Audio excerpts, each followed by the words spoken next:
Buenas tardes, soy Elsa Delgado en un episodio más aquí del Mundo Sí, su podcast de salud mental.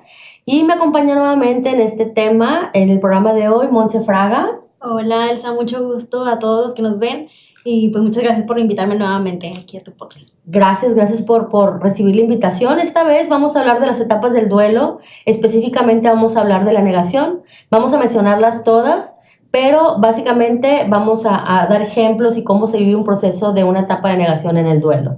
Yo creo que lo primero con lo que vamos a partir, Monse, es definiendo qué es el duelo. Claro. Y el duelo no es otra cosa más que el proceso de adaptación emocional ante una pérdida. Es importante que la gente sepa que las pérdidas no necesariamente son la muerte de un ser querido. Uh-huh. La gente piensa que vivir un duelo es porque alguien se murió y no necesariamente. Un duelo se vive ante cualquier pérdida significativa para la persona. Puede ser la muerte de un familiar, sí. Puede ser la pérdida, por ejemplo, la enfermedad. Sí, una enfermedad. Como primer lugar tenemos la muerte de un ser querido, ¿no? Uh-huh. Y luego tenemos el duelo por enfermedad o incluso el duelo por un diagnóstico. Cuando nosotros recibimos un diagnóstico de enfermedad, tenemos ahí un duelo, o sea, es un impacto que recibimos y al final de cuentas, sí, que bueno, más adelante vamos a hablar de la negación, pero básicamente, ¿cuáles son?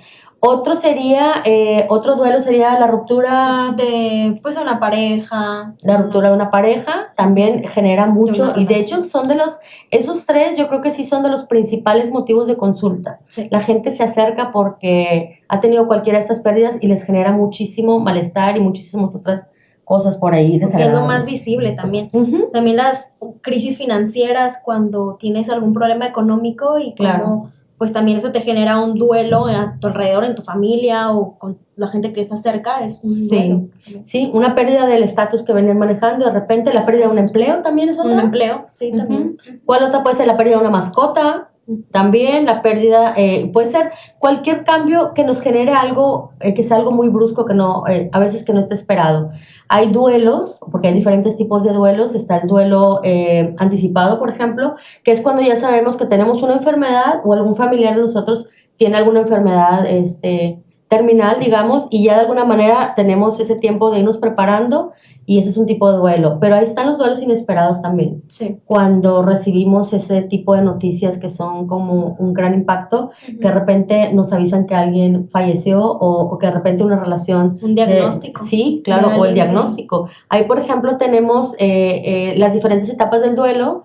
Tenemos, como primera instancia, tenemos la negación, que esa es una sensación de irrealidad, de que esto no está pasando, esto no me está ocurriendo, no lo puedo creer. Uh-huh. Entonces negamos esa realidad y se dice que la negación es una fase donde de alguna manera el impacto es tan fuerte para la mente que la mente siempre se va a buscar proteger. Sí. ¿No? Que nuestro yo no se lastime, que nuestro yo no se rompa. Uh-huh. Y de alguna manera ayuda a que el impacto emocional de la noticia se amortigüe. Entonces, si lo niego, no lo veo. Uh-huh. Pero luego, ¿qué pasa si luego me mantengo ahí, no? Si no lo veo... Como que no, todo está bien, todo está bien, no siento nada, no me duele esto que me está pasando, claro. O lo que estoy viviendo. Claro, es una etapa normal, ahorita nos vamos a regresar un poquito más a la negación, pero es una etapa, es normal, y luego le sigue la ira o el enojo, luego tenemos la depresión, luego tenemos... la negociación y por último la aceptación o la asimilación. Claro. Nunca van en el mismo orden, no tiene que ser lineal. En un duelo podemos tener la negación como primera instancia, que eso sí es como lo más común, y luego pasar de la depresión o la ira y luego regresar a la negación y así estamos, ¿no? De alguna manera la mente siempre va a buscar protegernos de sufrir dolor. Sí. ¿Sí? Entonces, no sé, Monse, tú por ejemplo, no sé... ¿Cómo veas tú esta etapa de la negación en la que nos vamos a enfocar el día de hoy? Si nos pudieras mencionar algunos ejemplos o cómo tú... Sí, digo, bueno, como comentas, hay diferentes etapas. La pérdida de un ser querido es, pues, yo siento que es como que la que a todos de alguna manera se puede llegar a notar más que a lo mejor algunas otras, porque pues en la pérdida de un familiar hay ocasiones en las que pues de plano a veces ni siquiera... comentas o externas que estás triste o que estás pasando por alguna situación complicada en tu vida porque se va alguien que a lo mejor pues tienes un acercamiento muy fuerte a esa persona, si es un familiar, si es alguien cercano a ti, y pues como esta parte en la de alguien que con la que compartiste mucho tiempo ya no lo vas a ver jamás, ¿verdad? Entonces también entra esta parte de vivir un duelo que muchas de las ocasiones cambia todo completamente, tus actitudes, la forma a lo mejor en la que pues antes sí te llevabas con otras personas, ahora ya no porque pues ya no está esa persona, entonces van muchos factores detonando a que pues tú comienzas a sentir este duelo y a veces muchas personas ni siquiera se dan cuenta porque a veces cambias ciertas situaciones de tu vida, rutinas. Es que te cambia la vida. Cuando tú tienes una pérdida, te cambia la vida. Claro. Y esa es una de las partes más difíciles de conciliar en tu mente, porque ahorita fuera de cámara se preguntaba, oye, bueno, ¿y tú has tenido experiencias de pérdidas importantes? Y decía, pues realmente no, o sea, han sido como un poquito más lejanas, un poquito más, has vivido tus procesos de duelos a través de, por ejemplo, de tu mamá, que me platicabas de un tío que falleció, sí, o que hubo muchos tíos que fallecieron, entonces que de alguna manera te pegaron esos duelos. Sí. Yo creo que, por ejemplo, todos entendemos y hemos vivido alguna experiencia, por ejemplo, el cambio de una escuela, el cambio de una casa, la pérdida de alguna amistad, no necesariamente una pareja, pero también en pandemia todos vivimos muchos duelos porque siempre veíamos que los familiares o los conocidos o los amigos empezaron mucha gente a fallecer, entonces nos colocaba en posición de estar viviendo muchos duelos a la vez, ¿no? Y directa o indirectamente, pero sí me gustaría mencionar pues de dónde viene todo esto de los duelos, a quién se le ocurrió hablar de duelos, quién puso estas 5 etapas, que luego se han hecho 7, pero bueno, hoy nos vamos a enfocar en mencionar estas 5, pero me gustaría mucho darle crédito a Elizabeth Kubler-Ross, que ella fue la pionera en esto de la tanatología. La verdad es que si no han leído a Elizabeth Kubler-Ross, les invito a que lo lean. Van a aprender mucho de cómo es un proceso de muerte. Ella hablaba de la muerte y decía que la muerte debemos de verla de manera natural, no temerle, no satanizarla, no lo decía así, pero era como, teníamos que verlo como un proceso natural hacia donde todos vamos, ¿no? Todos nacemos, nos reproducimos y luego morimos. Y ella es la primera que tiene un acercamiento allá en Suiza, porque es una tanatóloga, bueno, fue la primera tanatóloga suiza, y ella tuvo un primer acercamiento en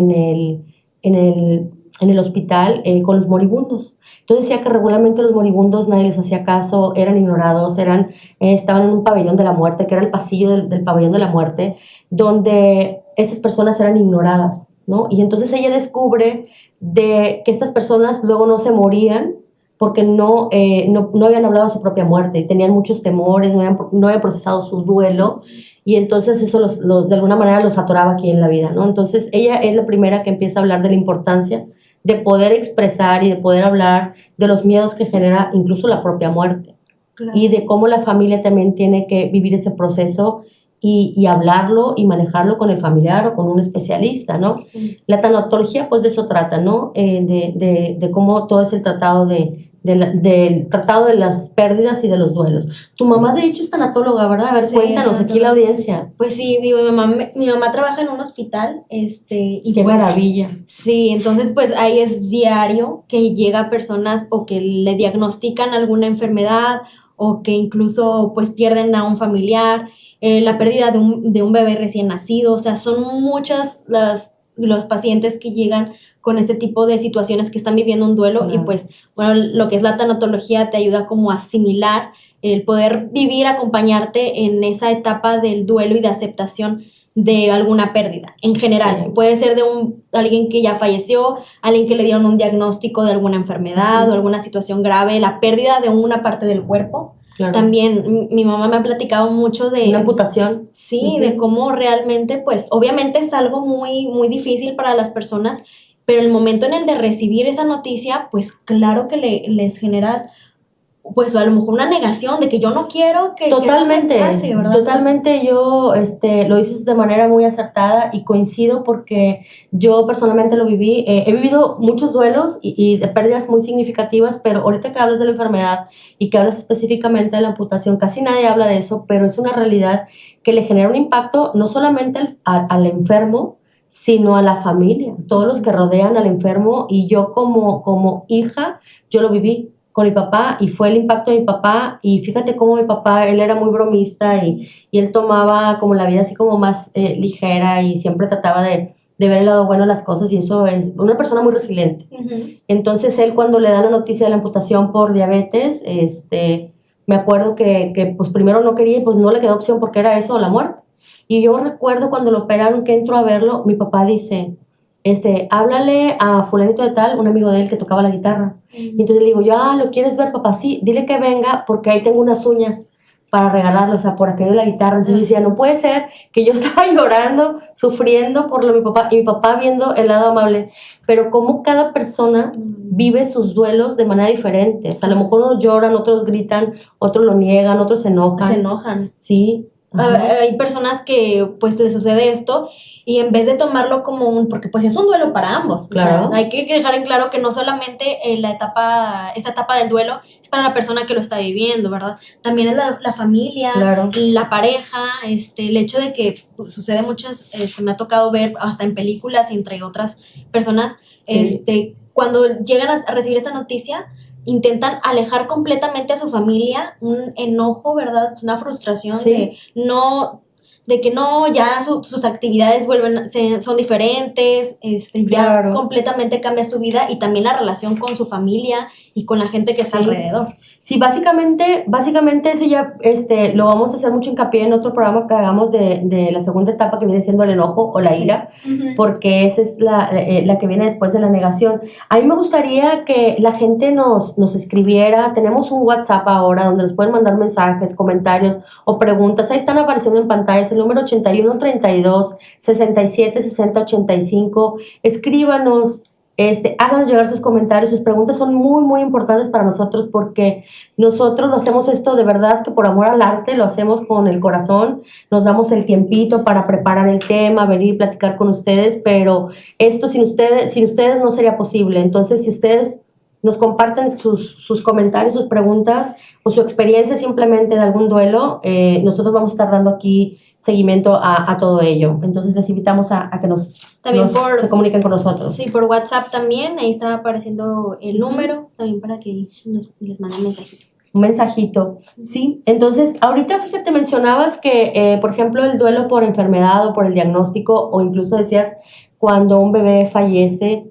Creo yo que sí es bien importante que lo comentemos, porque, por ejemplo, cuando una persona recibe un diagnóstico, vamos a decir cáncer, que luego traemos un programa del cáncer y otro traemos de un de diabetes, y así nos vamos trayendo. Sí. Pero en el cáncer, por ejemplo, siempre va a ser, cuando el impacto de una noticia es, no lo puedo creer, entonces ese doctor se está equivocando, el estudio está mal, el laboratorio falló, se equivocaron. Entonces la tendencia es buscar otras opiniones, ir con otros médicos, hacerse no sé cuántos estudios, con cuántos médicos, buscando que nos digan algo diferente, y realmente ese es el periodo donde nosotros vamos a tener tiempo de ir asimilando la noticia de un diagnóstico. Por cierto, les quiero mandar saludos a las personas que padecen de la enfermedad de la esclerosis múltiple. Hoy se celebra o se conmemora el Día de la Esclerosis Múltiple, y bueno, pues saludos a nuestros amigos ahí de Concierto de Vida, por ejemplo, y bueno, que estuvimos por ahí platicando con ellos. Un saludo. Que también viven en una etapa de duelo. Y viven en una etapa de duelo, y son procesos y son etapas que se van trabajando y van... la idea es que no te quedes estancado, por ejemplo, en la negación, porque si se quedan estancados en la negación, ¿qué es lo que pasa? Nosotros no podemos resolver algo que no vemos. No podemos darle salida, o sea, hay que darle salida a las emociones, sí. Y aunque nos cueste trabajo al principio, pues irlo procesando, ir avanzando para que no se convierta en un duelo patológico, claro, sino que vaya avanzando. ¿Ok? Eso por un lado. ¿Qué más traemos, Monse? Pues básicamente, pues también la parte de, bueno, ya vimos la diagnóstico de una enfermedad, la ruptura del bebé. Decíamos lo del bebé quedó pendiente, sí. Porque puede ser porque fue un embarazo de un bebé que nació y se complicó y falleció el bebé, pues generó un impacto muy grande, sí, en los padres, pero también cuando es un aborto. Cuando es un aborto, puede ser un aborto espontáneo o incluso un aborto inducido. No importa que se haya tomado la decisión por cualquier motivo. Ahorita no vamos a entrar en el dilema de por qué lo hizo, sino que el simple hecho de tener un aborto pues genera un impacto emocional, de una pérdida también. Sí. Y regularmente, yo he tratado pacientes que han abortado voluntariamente, y la verdad es que sí les genera pues mucho dolor, mucha culpa, y pues también tienen que tener un proceso para irlo manejando, ¿no? En la mente, porque es difícil. Sí, es difícil y aparte a veces la decisión pues de oye pues es que pues ya fue a lo mejor un bebé que pues no pudo formarse, entonces pues también esa parte en la que oye pues muchos a lo mejor te van a decir pues es que como quiera te dan palabras como de aliento, ¿verdad? Para no sentirte mal, pero realmente pues eso, aunque el bebé pues no haya nacido en sí, pues es un duelo, es Sí, una es pérdida una de pérdida. alguna manera y pues a veces se hace muy, o lo ven muy mínimo cuando es algo, una situación muy fuerte. O Claro. sea, y muy de pensarse también, pero pues es un duelo muy fuerte. Claro. Entonces, una de las cosas que solemos hacer cuando tenemos una pérdida, vamos a hablar de una pérdida, por ejemplo, de la muerte de un ser querido. La mente no quiere entender y no quiere aceptar que la persona se ha ido. Entonces, solemos imaginarnos o pensar, por ejemplo, se fue de viaje. Es más fácil pensar que se fue de viaje y que después regresa. Incluso, muchas veces lo manejan hacia los niños. Tu papá se fue de viaje y después regresa, aunque ya esté fallecido, los abuelos. Pero fíjate, yo, volviendo al tema de como mi experiencia, porque sí quiero hablar de esta experiencia, cómo lo viví yo, por ejemplo, con la pérdida de mi papá. Yo tenía una relación muy apegada con mi papá, muy allegada, al grado de que todos los días nos hablábamos. Él vivía en Olaredo, yo vivía acá en Monterrey, y nos hablábamos todos los días. Ya le marcaba a su oficina, o él me marcaba, y siempre licenciada, y me hacía muchas bromas. Y tenía yo esa costumbre con mi papá y me encantaba recibir sus llamadas o hacerle llamada todos los días. Cuando mi papá fallece, yo no podía dar crédito a pesar de que fue una muerte, digamos, anunciada. Y yo me acuerdo que mi papá, yo le marcaba todos los días, ya sabía que él estaba muerto, pero a mí me gustaba marcarle como todos los días a su oficina, a escuchar nada más. Decía el despacho del licenciado Delgado, y en el momento que decía eso la secretaria, yo lloraba. Y entonces yo lloraba y la secretaria me decía, ay, Elcita, la verdad, yo sabía que estaba muerto, pero para mí eso, hacer eso todos los días me daba algo de calma. Es decir, ya sé que no está, pero yo necesito pensar o imaginar que todavía no se ha ido. Entonces era mi proceso de irme desprendiendo o, por ejemplo, ir a visitar lugares donde acostumbraba a ir con él, o empecé a acercarme a familiares, por ejemplo, a mi papá de que con su hermano, empecé a ir a visitar a su hermano, su hermana, de alguna manera como buscando, acercándome a algo que tuviera que ver con él. Obviamente tienes apego con las cosas, no quieres entender, realmente la mente no está preparada para esa noticia o para asimilarlo, y entonces quería sentirlo cerca. Claro, y la mente necesita ese tiempo. Por eso yo creo que aquí lo importante es que la gente entienda que no hay que forzar a los demás para que lo acepten rápido. Es que entiende, ya se murió, ya se fue, acéptalo, no estés pensando en eso, o sea, ya déjalo descansar. De alguna manera es rechazar toda emoción que me recuerde esa pérdida, es negar precisamente la existencia de que la persona ya se fue. Es de alguna manera es una distorsión de la realidad, es no acepto mi realidad y me creo una alterna. Tengo una amiga, por ejemplo, que tuvo una pérdida pues de su hijo, y la verdad fue una pérdida pues muy fuerte. Sí, muy fuerte, ni siquiera lo puedo decir. Muy fuerte, y realmente a veces cuando esta pérdida es tan fuerte, el impacto de esta noticia, que la gente literal se disocia. O sea, se crea una realidad alterna momentáneamente porque la mente necesita eso, necesita crearse eso. Entonces la gente regularmente pues no quiere hablar con nadie, se aísla, Sí. No quiere hacer nada, salen de su rutina completamente, o de alguna manera están revisando hoy en la puerta y checan de que ya llegó, o suena el teléfono, es mi hijo o es mi ser querido, porque de verdad que lo crees. De verdad que tú crees que vas a recibir esa llamada o esa visita, pero es el tiempo, y el tiempo vas viviendo tu proceso natural de duelo. Hay personas que no pueden salir por sí solas de estos duelos, y es importante para esto, como personas como tu mami, personas como yo que trabajo también la tanatología, y ayudo a personas a precisamente procesar sus pérdidas, y tienen que tener ese espacio de encuentro donde puedan hablar de su dolor, donde tienen que conectar con su dolor, porque no hay manera de atravesar un duelo o de superarlo si no atravesamos el dolor. Sí, que es un acompañamiento. Que Claro, es un acompañamiento a lo mejor, y en ocasiones no acudiendo a un profesional, ¿qué es lo que se puede buscar? Pues un acompañamiento de alguna persona en la que te escuche, que puedas poder también pues desprender o platicar lo que sientes, pues también es algo que parte va del duelo, ¿verdad? Es como aceptarlo, que es donde va la parte de la aceptación, ¿verdad?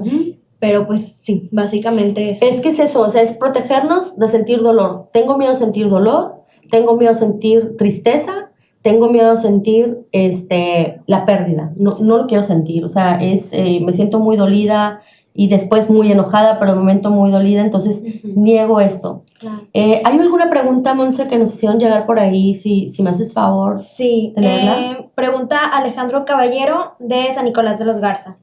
¿Cómo podemos ayudar a los demás a tener un duelo más llevadero? ¿Y cómo es el duelo, por ejemplo, para un niño que queda huérfano y se lo avisan después?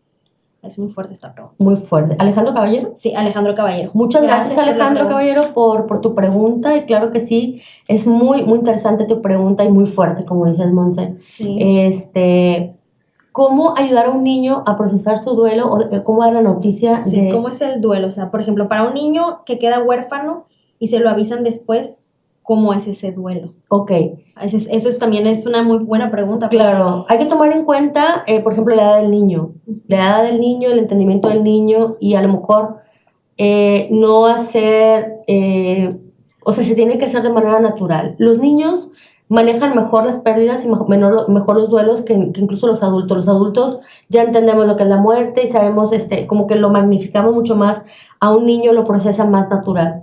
No quiere decir que no le duela, pero al niño hay que explicarle que en este caso, pues, no sé si fue papá o mamá quien falleció, pero de alguna manera explicarle, pues no sé si fue una muerte repentina, una muerte natural o una muerte por enfermedad y que el niño ya estuviera enterado. Si el niño ya sabía de alguna enfermedad, bueno, decirle, bueno, pues sabías que papá o sabías que mamá ya estaba enfermo, ya venía sintiéndose muy mal, bueno, pues tu mami ya descansó, ya falleció, o sea, las palabras como son, o sea, no hacer ver la muerte como algo malo. O como una mentira, o mentirle. Mentira a largo plazo para cuando sea grande ya lo pueda asimilar. Es que luego se convierte en una mentira insostenible. O claro. sea, tu mamá se fue de viaje, ajá, ¿y cuánto tiempo? ¿Y cuándo viene? ¿Y cuándo regresa? ¿Y por qué no me dijo? ¿Por qué no se despidió? No, es decirle, mamá falleció, mamá se murió, pasó esto, y sobre todo hay personas que, bueno, yo sí siento que hay que darle oportunidad al niño de que se despida, que vaya al funeral, porque el funeral es una manera es algo creado por nosotros mismos para ayudarnos a despedirnos de nuestro ser querido y procesar también la muerte, porque a veces también hasta que no vamos al funeral, no vemos a la persona ahí en el ataúd, no nos podemos imaginar. En el caso de los niños, ojo, yo no recomiendo que lo acerquen, por ejemplo, al féretro. A lo mejor sí que vaya al funeral, que sí de alguna manera vaya y esté en el proceso un ratito, que no se aviente a lo mejor todos los días de funeral, sí. Sino que pueda despedirse y que de alguna manera en su mente vaya procesando que se tiene que despedir. Pero si no le han dicho al niño, pues díganselo lo antes posible, y si no saben cómo hacerlo, de verdad que apóyense a algún especialista, acudan con un especialista que les ayude en el proceso, porque a veces simplemente no sabemos cómo decirle al niño, para no generarle el mayor impacto. Va a tener un impacto, sí, definitivo, pero va a tener un impacto mayor si le mentimos y luego se entera por otro lado, o si se entera después de mucho tiempo y el que no le hayan dicho, pues le genera un mayor trauma. Manéjenselo de manera natural y que el niño tenga un proceso de que se pueda despedir de alguna manera, y si no pudo ir al funeral, bueno, pues que lo lleven a lo mejor a que vaya y visite la tumba o la urna, o que lleve flores, o sea, que haga una carta, algún dibujo que le quiera llevar al familiar para que él empiece a vivir su proceso, pero naturalito, manéjense. Claro. Muy naturalito. Sí. Espero que pues hayamos respondido, y si no, con gusto me puedes escribir de manera privada y con mucho gusto. También nos había hecho otra pregunta que era ¿cómo podemos ayudar a los demás a tener un duelo más llevadero? Sí, ¿cómo podemos ayudar a alguien a tener un duelo más llevadero, Alejandro? De alguna manera, la mejor manera que tenemos de hacerlo es acompañando. Como dices tú, por ejemplo, no nada más una tanatóloga puede acompañar un duelo, cualquier familiar. No tiene ni siquiera que ir la persona y decirle, y mira, ya está. Claro. Es que lo peor que le puedes decir a alguien es, ya está mejor, ya descansó, ya está en un mejor lugar, ya no está sufriendo, es lo mejor. Y eso no te ayuda, de verdad, que te cae bien gordo que te digan eso. No te ayuda porque no están siendo empáticos con tu dolor. Aquí la idea es acompañar al doliente y decir, aquí estoy, aunque no digas nada, me siento al lado tuyo y te acompaño. ¿Y qué necesitas? Y te traigo un pastelito y te traigo un café. ¿Qué necesitas? Estoy aquí acompañándote. De verdad que no hay mejor acompañamiento que ese. El respetar que la persona está sufriendo, no acelerar a que la persona, oye, ya no llores, ya lloraste mucho, ya mira que te hace daño, te vas a enfermar, tienes que comer, come. Mira, la gente va a llorar lo que tenga que llorar, la gente va a comer cuando tenga que comer y que le dé hambre, no por siempre va a estar sin comer, sin dormir, sin llorar. Es un proceso y cada persona es un proceso único. Cada persona lo va a vivir de manera diferente. Unos lloran más, otros nunca lloran, otros hacen como si nada pasara y no detienen su vida y hasta la gente dice, oye, pues estás bien, o sea, como que no es normal que no estés llorando la pérdida de tu pareja o tu ser querido, quien sea, no es normal, no. Cada quien lo maneja de manera distinta y cada quien lo gestiona o no lo gestiona, porque hay gente que no conecta con sus emociones y eso es lo que ocasiona el duelo patológico. Se extiende por mucho tiempo, entonces no lo llora, no lo supera y cuando tiene otra pérdida menos significativa, que a lo mejor no tiene nada de importante, pero la persona lo vive muy intenso y dices, ¿por qué ahora, por ejemplo, con la mascota lo vivió así? ¿Y por qué con su papá o su mamá? ¿Por qué no? Bueno, porque es un duelo atrasado que lo está resignificando con otro objeto, con otra persona o con otra situación. Una pérdida de empleo, ¡wow! Lo llora. Es eso, claro. se magnifica. No sé si tengamos... Bueno, por ejemplo, justamente vienen los mecanismos de defensa de la negación, también porque nosotros también evitamos la realidad, ¿verdad? También viene esto.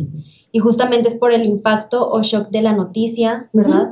Lo que viene siendo también el que no estás preparado para asumir esa pérdida, la situación dolorosa, amenazante, el escape momentáneo de la realidad también, que pues a veces no quieres ver, ¿verdad?, la realidad.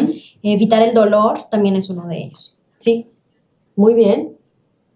Excelente, sí. De hecho, sí, ese es muy, muy importante todo lo que acabas de decir y esos son precisamente los motivos por los cuales la gente siempre vamos a buscar defendernos. A nadie nos gusta sentirnos mal, a nadie nos gusta sentir dolor, ni sentirnos tristes. Queremos siempre estar bien felices, bien contentos, bien plenos y bueno, en este proceso no hay manera de tal vez de que te sientas bien, o sea, lo normal es que no te sientas bien, que reconozcas lo que estás sintiendo, que puedas liberarte, que puedas sentir tus emociones, no negarlas y también permitirle al otro, a quien sea tu familiar o tu allegado, permitirle vivir su proceso y llorar su pérdida. Y si no llora, no decir, tienes que llorar, es que tienes que llorar. Y mira, ven, vamos a agarrar el cohete para que entonces llores y puedas. No, la gente lo va a gritar, llorar, pintar, como sea, o sea, expresarlo de mil maneras. Sí, por ejemplo, digo, igual también, o sea, a veces muchas ocasiones cuando existe esta pérdida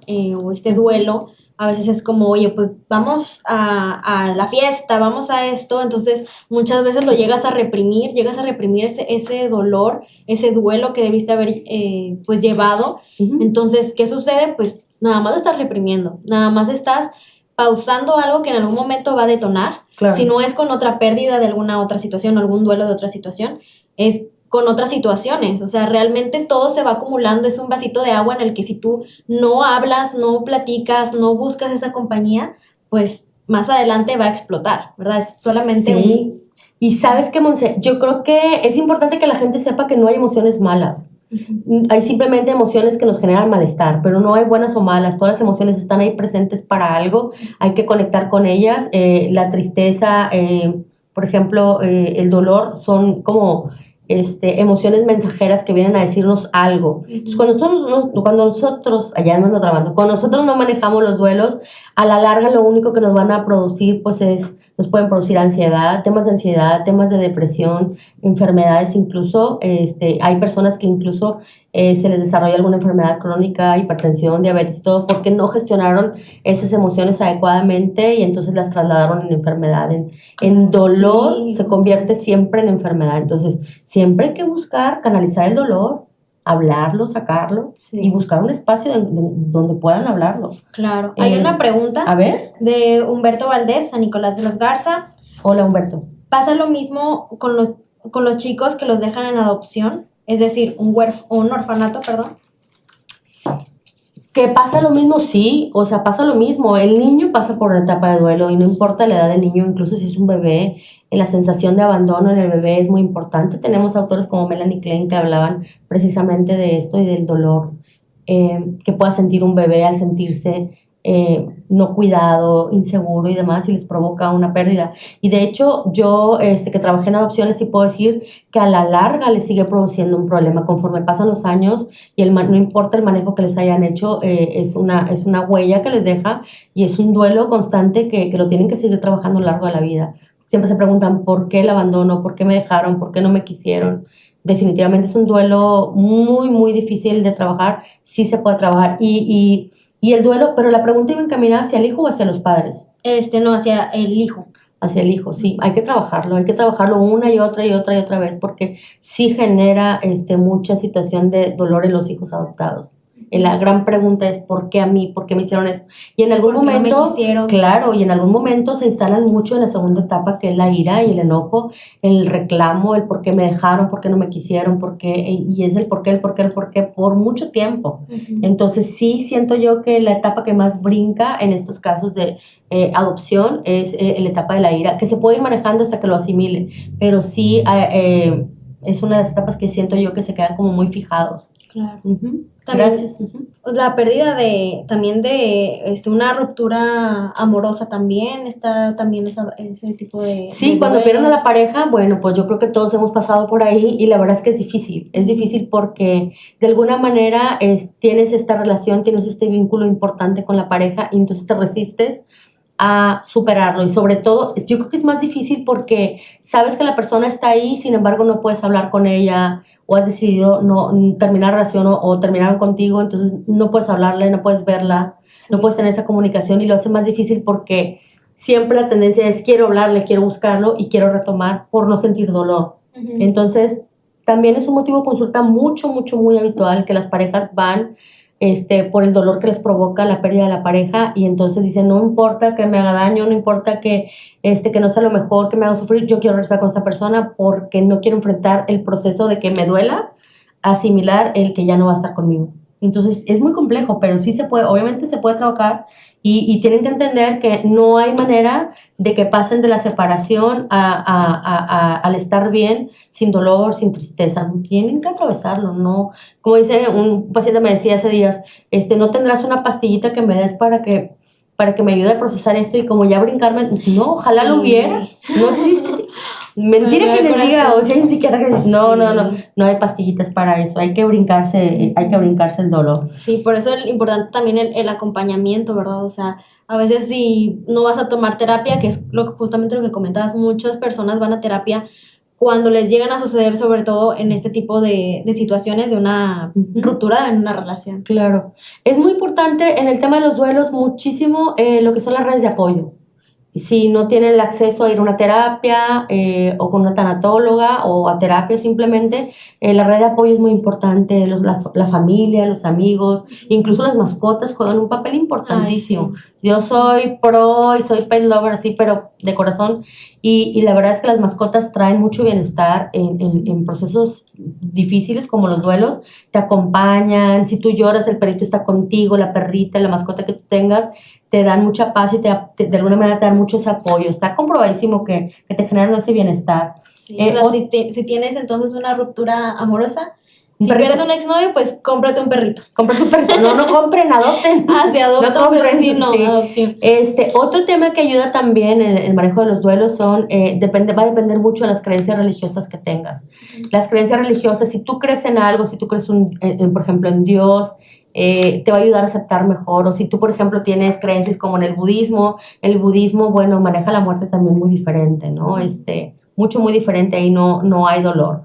Entonces, te da como esa tranquilidad de verlo bien. Ahora, si ustedes quieren, yo les recomiendo mucho leer lo que les decía al inicio de Elizabeth Kubler-Ross. Por ejemplo, a mí me recomendaron el libro cuando murió mi papá, La Rueda de la Vida, y la verdad que marcó una diferencia enorme en mi vida, al grado que yo decidí convertirme en tanatóloga, porque me ayudó a procesar la muerte de mi papá, de verlo como un proceso natural, y de verdad que está hermoso. La mitad del libro te habla de la vida de Elizabeth Kubler, como que ella llega a este punto de ser tanatóloga, y luego está muy interesante, y hay muchos libros de ella, incluso hay unos que te ayudan para el manejo con los niños con enfermedades de cáncer, y etcétera. Entonces, busquen Elizabeth Kubler.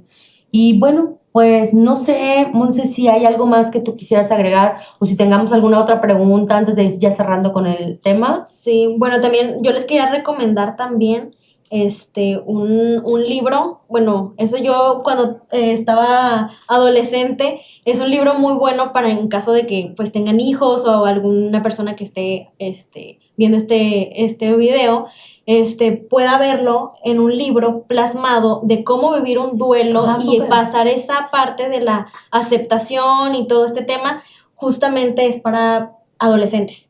Entonces es You Always Change the Love of Your Life. O sea, de hecho es de Amalia Andrade.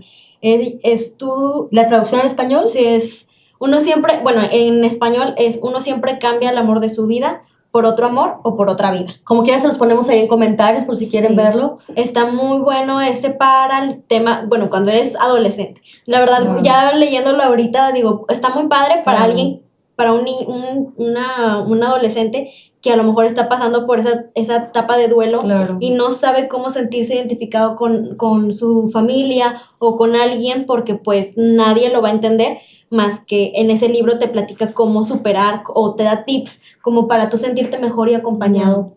¿Sabes qué? Sí, ahorita que mencionas todo el libro, en el caso de los niños a mí me gusta mucho recomendar a los padres o incluso yo ponerles a los cuentos a manera de manejo de cualquier situación. Hay cuentos para todo y pueden buscar cuentos para el manejo del duelo, cuentos como decirle a un niño que falleció, a un ser querido. Busquen cuentos terapéuticos, así los pueden buscar, y si no, pues mándenme un mensajito y yo les apoyo con eso. Y la verdad es que ayuda mucho que el niño pueda justamente, como dices tú, identificarse con el cuento, con el libro, con el personaje y poder procesar su dolor. Sí. Monse, me indican ahí que hay otra preguntita. Sí, aquí hay otra pregunta de Pau Garza. ¿Cómo identificar en qué estados del duelo nos encontramos o si es importante o necesario saberlo? Pau Garza, muchas gracias por escribirnos. Muy interesante tu pregunta también. ¿Cómo podemos darnos cuenta? ¿Qué estás experimentando ahora? Acuérdate que yo dije en un inicio que las etapas del duelo no son lineales.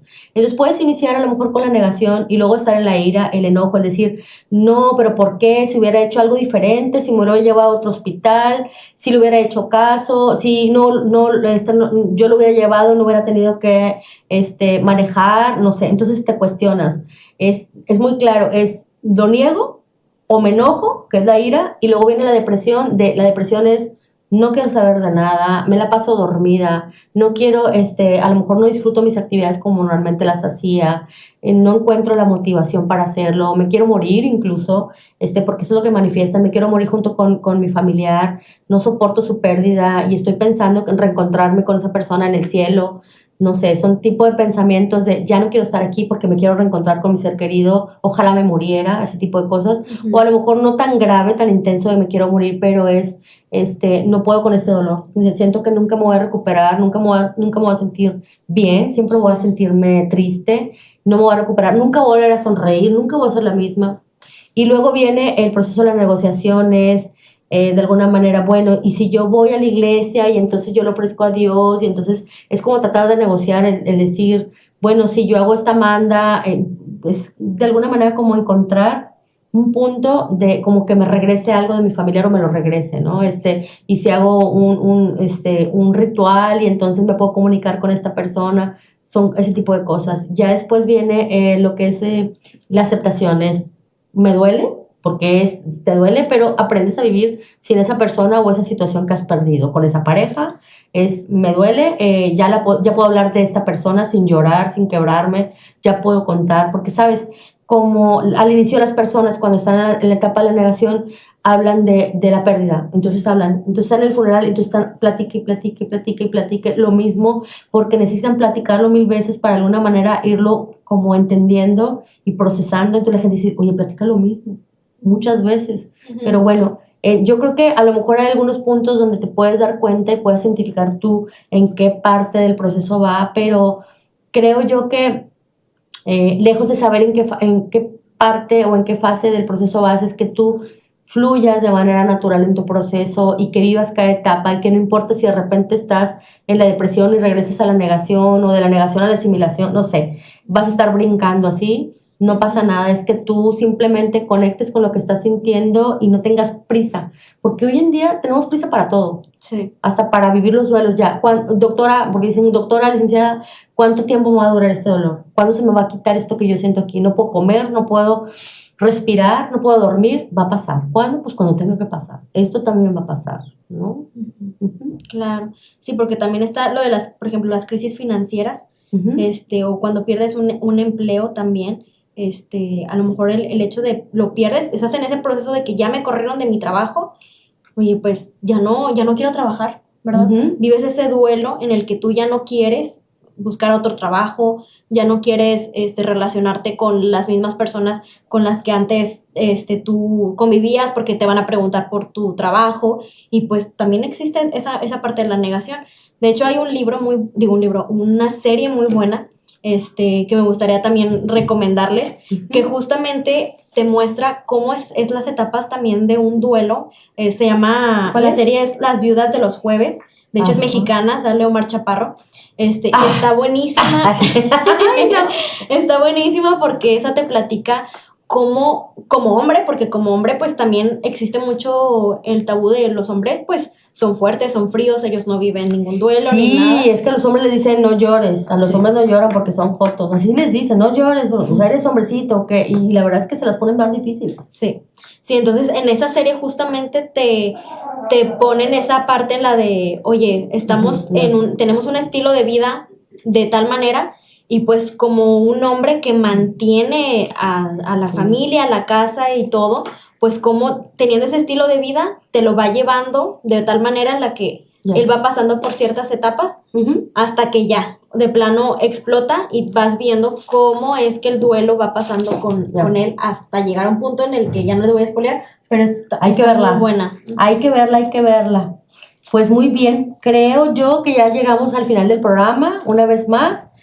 Muchas gracias por acompañarnos. Pueden seguir escribiendo sus comentarios. Acuérdense que el WhatsApp, ahí les hicimos llegar el número 81 32 67 60 85.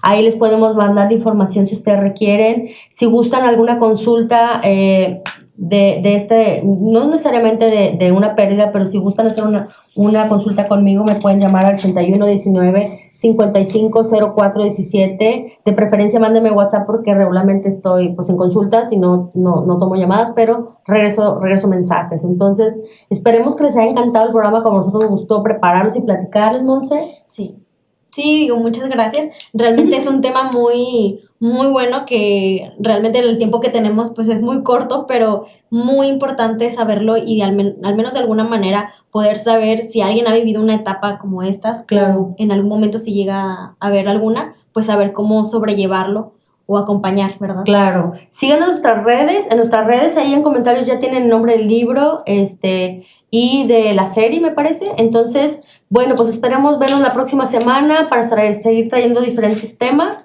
y muchísimas gracias por estar con nosotros. Ayúdenos a compartir. Si saben de alguien que esté pasando un duelo, compartan, por favor, que les llegue esta información, que me parece que es muy importante que tengan a la mano. Sí. Un beso enorme, nos vemos la próxima semana. Bye. Gracias. El 30 de mayo de cada año se celebra el Día Mundial de la Esclerosis Múltiple. Es por ello que la Asociación de Esclerosis Múltiple, Concierto de Vida, llevó a cabo este evento para concientizar a la población de esta enfermedad. Nos llena de mucho entusiasmo porque el trabajo que hemos realizado en 14 años, el Concierto de Vida, que recién acabamos de cumplir, pues es un trabajo que a veces ha sido despacito, pero constante. Como saben, cada año tanto el Hospital Universitario como la UMAE 25 realizan sus eventos, jornadas que son académicas y en las cuales se nos ha indicado, pues les hicimos la propuesta de hacer un evento en el que estuvieran en conjunto, como hoy lo agradecemos y lo reconocemos, porque al final la esclerosis múltiple nos une.